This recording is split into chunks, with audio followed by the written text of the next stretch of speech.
Bagyong Krising tumatawid pataas ng Luzon.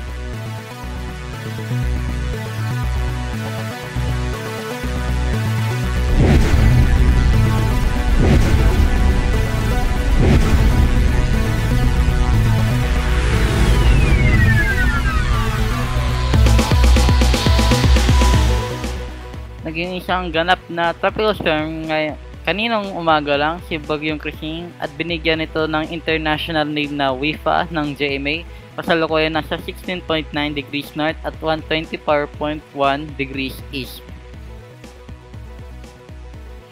Sa ngayon, meron itong lakas ng 65 km per hour or 40 miles per hour sa 1 minute sustained at may pressure ng 993 hectopascals at gumagalaw pa northwest sa may 15 km per hour. Ito naman ang wind field ng bagyo sa ngayon. Maliit lang siya kumpara sa isang typical na bagyo pero nagpapaulan pa rin to sa Pilipinas. 16.9 degrees north, 124.1 degrees east. Ang distansya nito sa lupa, 177 km mula sa Palanan, 233 mula sa Kasiguran sa may Aurora, 265 mula sa Tugigaraw, 267 mula sa Santa Ana, at 420 naman mula sa Maynila.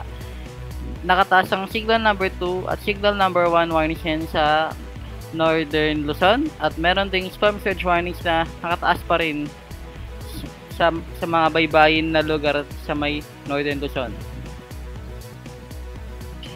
Ito naman ang estimate ng ahensya sa ngayon. Ang 64 km per hour ay estimate rin ng Pag-asa at ang GMA, habang ang JTWC ay nasa 55 km per hour pero sa kanila ay hindi pa itong ganap na tropical storm.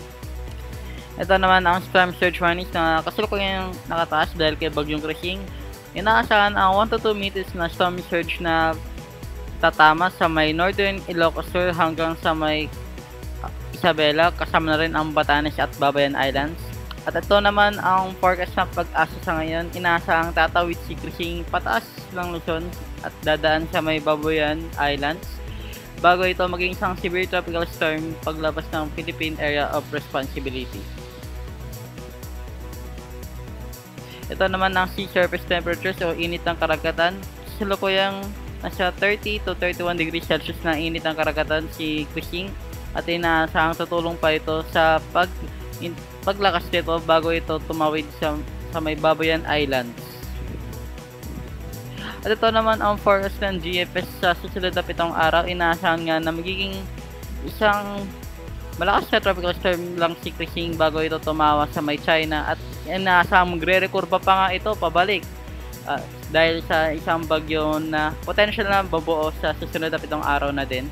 Ito naman ang rainfall forecast. Sinasang na magiging maulan pa rin sa buong western portion ng Luzon dahil kay Krising at dahil na rin sa isang potential na bagyo na inaasahan nating mabubuo sa susunod na linggo. Ito naman ang model comparison sa wala na kasi yung agresibo na models kumpara sa last update na inaasahan na lang na magiging isang malakas na tropical storm si Krising. Ang shear mananatiling mataas hanggang sa paglandfall nito sa China. Ang relative humidity rin ay inaasahang mataas pa rin at ang track ay hindi pa rin sigurado kung saan tatama si Krising pagkatapos nito tumawid sa Luzon. At ito naman ang satellite imagery ng Krising galing sa aming website force13.com/satellite. Nakikita na malapit na maging isang organisado na bagyo si Krising sa kanyang struktura at kasalukuyang nga pa rin nagpapaulan sa may Luzon, kasama na rin ang Bicol region at ang Visayas. Pinapalakas ni Krising ang southwest monsoon or habagat kaya nakataas ang mga heavy rainfall warnings sa buong Pilipinas kaya manatiling nakantabay sa inyong Pag-asa Regional Services Division at pag-ingat po tayong lahat. Check out our new look cyclone tracker on the Force 13 website for the latest up-to-date information.